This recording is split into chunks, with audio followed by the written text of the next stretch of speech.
मियां नवाज शरीफ साहब के हवाले से जो वापसी की खबरें बहुत ज़्यादा गर्दिश करना शुरू हो गई, अब बबांगे दहल बहुत से रहनुमा ये कहना शुरू हो गए, ये क्या मंतिक है? मियां नवाज शरीफ वापस नहीं आ रहे अभी, तो फिर खबरें क्यों? मैं खबरें नहीं फैलाएंगे तो आपके लोग उड़ जाएंगे, आपके पंछी उड़ जाएंगे। भाई खबरें इसलिए फैलाई जा रही हैं, ये सारी गेम इसलिए की जा रही है।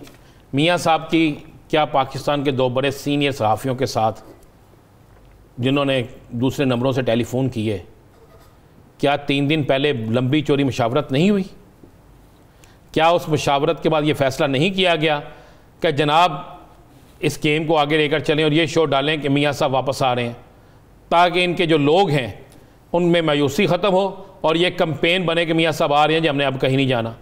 और मैं आपको बता देता हूँ, इन्होंने अपनी उस मीटिंग में उसके बाद अपने करीबी लोगों को कहा है कि अपने करीबी MP MNA को ये पैगाम पहुँचाएँ कि नवंबर में कुछ अहम तब्दीलियां हो रही हैं। अच्छा, वो रूटीन की तब्दीलियां हैं, वो अदारों में तब्दीलियां होती हैं, उनके इम्कानात होते हैं कि कोई नवंबर में उसके लिए लॉबिंग करने की कोशिश कर रहे हैं कि जनाब अहम तब्दीलियां हो रही हैं और उन तब्दीलियों के बाद हमारे हालात ठीक हो जाएंगे। ये मैं आपको बता रहा हूँ, मुझे खुद मुस्लिम लीग नून के बड़े अहम रहनुमा ने कहा, उन्होंने कहा जी हमें तो ये कह दिया गया कि नवंबर में तब्दीलियां हो रही हैं और उन तब्दीलियों के बाद हमारे हालात बेहतर हो जाएंगे और दिसंबर में मियां साहब अचानक आ जाएंगे और फिर आकर अचानक उनकी सज़ाएं जो हैं वो भी सेटल हो जाएंगी। ये लफ्ज़ अदा किए गए हैं और ये किसी और ने नहीं, ज़िम्मेदार शख्स ने किया। इसलिए ये कैंपेन बनाई गई है, कुछ चीज़ों को कुछ चीज़ों से जोड़ के कैंपेन बनाकर अपने उड़ने वाले परिंदों को दोबारा उन्हीं के घोंसलों में, एक ही पिंजरे के अंदर, जो पिंजरा नवाज शरीफ का है उसके अंदर रखने के लिए ये कर दिया गया। ये असल मामला है। आप देख लीजिएगा। आप आज जब अरशाद आरिफ साहब ने पूछा है और बाल्के अब्बासी ने पूछा है कि जनाब आप मुझे बता दें दिसंबर में आ रहे हैं, तो दिसंबर भी कौन सी थे, तो उस वक्त क्या कहा उन्होंने, अब सितंबर है, फिर अक्टूबर आएगा, फिर नवंबर आएगा, फिर दिसंबर आएगा। मैं आपको आज भी कह रहा हूँ, ये नोट कर लीजिएगा। हमने जिस तरह कहा था कि इनके इस्लामाबाद में जलसा नहीं होगा, नहीं हुआ। नवाज शरीफ अभी नहीं आ रहे। नवाज शरीफ उस वक्त तक नहीं आएगा जब तक उसे मुकम्मल यकीन दहानी ना हो। और मैंने आपसे आगे भी कहा था कि अभी सब 2 माह हुए, 4 माह रहते हैं, हुकूमत को 4 माह और काम कर लेने दें।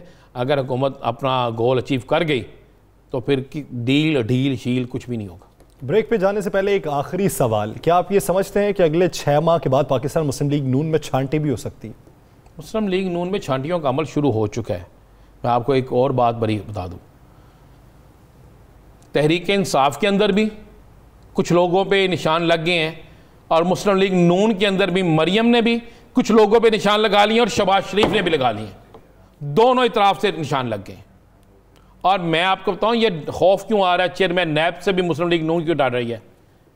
अगर यही चेयरमैन नैब रह जाते हैं तो इनकी कोशिश होगी कि आइंदा इलेक्शन से पहले जिन जिन लोगों पर करप्शन के केस है, ज़ाती ना नहीं, जिन जिन लोगों पे करप्शन के केस हैं, अगले इलेक्शन से पहले उनके केसेस के फैसले हो जाएं, ताकि सादक और अमीन कौन है कौन नहीं है, कौन आगे इलेक्शन लड़ सकता है कौन नहीं लड़ सकता, ये भी फैसला अगले इलेक्शन से पहले हो जाए। और इसमें सबसे ज़्यादा खतरा 2 बड़ी सियासी जमातों को है, एक को ज़्यादा एक को कम है, तो इसलिए दोनों मिलकर जो है इस पर शोर डाल